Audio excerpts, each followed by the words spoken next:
Wale wanapinga airport hata hawajawahi kukanyaga kwa airport hata siku moja. Bure kabisa. Sasa unapinga tu ukiwa.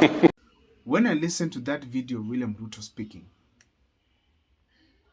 laughing at Kenyans for not going to the airport, yet they are complaining about it,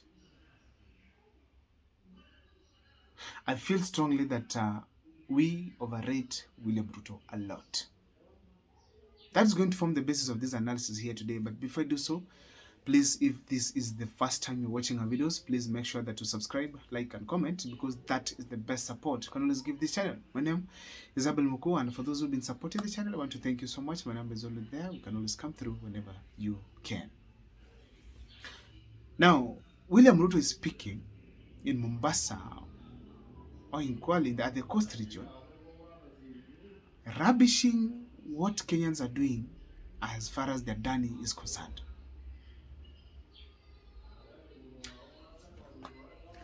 William Ruto, he acted ignorant on the Kenyan concerns. Why am I saying so? And actually, this is a very big mistake that he's making. When the Kenyans were protesting against the Adani deal, it was not because they wanted to use the aeroplane to fly to any other part of this country or outside the country. It's because they know the value of the JKIA to the Kenyan economy and to the Kenyan people. We know very well that there's a huge amount of revenue that is raised from the JKIA and other airports of the country. We know very well that there's a huge number of people that is employed in our airports, whose jobs were supposed to be protected and preserved for Kenyans. We knew very well that the deal at the JKIA was self-centered, was basically meant to benefit William Ruto and his cronies. Because we all know from the allegations that we have about Adani, that the Adani people that are accused of bribing for them to get tenders.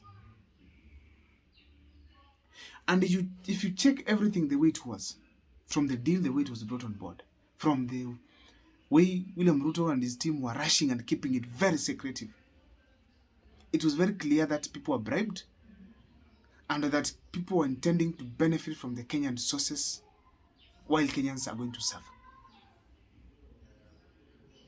It could not be practical that 5,000 people are losing jobs at the airport. Then Kenyans keep quiet and don't question about the Adani deal. It couldn't be practical at all. That Kenyans demonstrate in the airport and then we keep quiet in the name of allowing Adani to work in the country without any form of criticism. Very wrong. Very wrong. Checking on all these things that were happening at the airport, the law going against the law, things are kept secret instead of being put public. It was very clear that Kenyans had a right and have a right to protest against and question against anything that is happening from the government, especially that we doubt is going to affect, that we are having doubts that it's going to positively impact on the lives of Kenyans. To remind ourselves from before, JKIA used to have a leaking roof. Sorry about that. Leaking roof. And Kipchumba Murkomen, by then he was the CS for car transport. He used to come on board, go to JKIA. First of all, actually it started from a generator. A blackout in JKIA. Operations were affected. Later on it was leaking roof, not once, not twice. And Kipchumba Murkomen kept promising that these are going to be worked on. Someone has been sacked. This is going to happen. Eventually, we realized that nothing significant happened at the airport. The leaking continued, flooding all over, water, drainage not good. And as a result, we had now these people signing a deal instead of fixing the problems that we have at the JKIA. So, In a nutshell, the government allowed us to be subjected to some problems so that JKI can be branded as one of the poorest, or so one of the airports that is in the poorest conditions in the world. We admit that the airport is not to the standard that it should be because of the Kenya's economic strategic position. But we are saying that let this airport benefit the people of Kenya, and let every deal be put clear that it's not individuals benefiting from the Kenyans' resources. Now, in William Ruto's speech, he said clearly that what it's not boarding an aeroplane that makes people protest against JKI. Answer number one. Number two, William Ruto, he has insisted that he's going to ensure that the airport has been constructed. It's okay. But the Kenyans are saying, let us have good deals, just like the one in Rwanda. Just like other parts of this world. People are doing projects corrupt-free. And these projects go out to benefit the citizens of that particular country.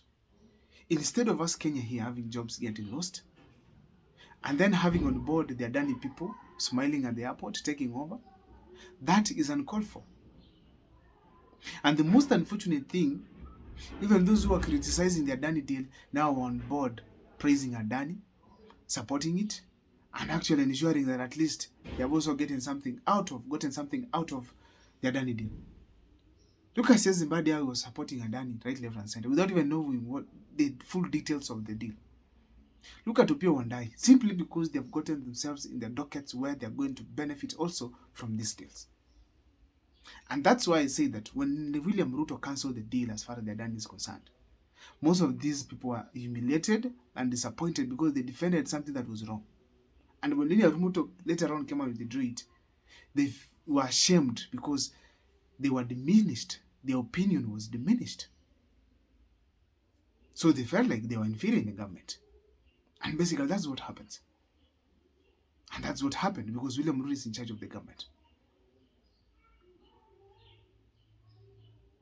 Now, William Ruto went ahead and said that we are criticizing the government right, left, and center without even understanding anything. No. Why is it that everything you bring on board has questions to be raised? There are questions we raise about everything that Kenyans, that William Ruto and the government have brought on board. That's a very clear indication the problem is not Kenyans. It is the policies and the way Ruto is doing his own things. If you look at the Adani, the Shah and Chief, Kenyans experiencing problems, but William Ruto is not blinking an eye. He does not care. I don't know what is your take as far as William Ruto's response to Kenyans is concerned, but if this is the first time you're watching our videos, once again, please make sure to subscribe. And after watching, please let me see, drop a comment on the comment section and give a like to this video. See you next time for more videos.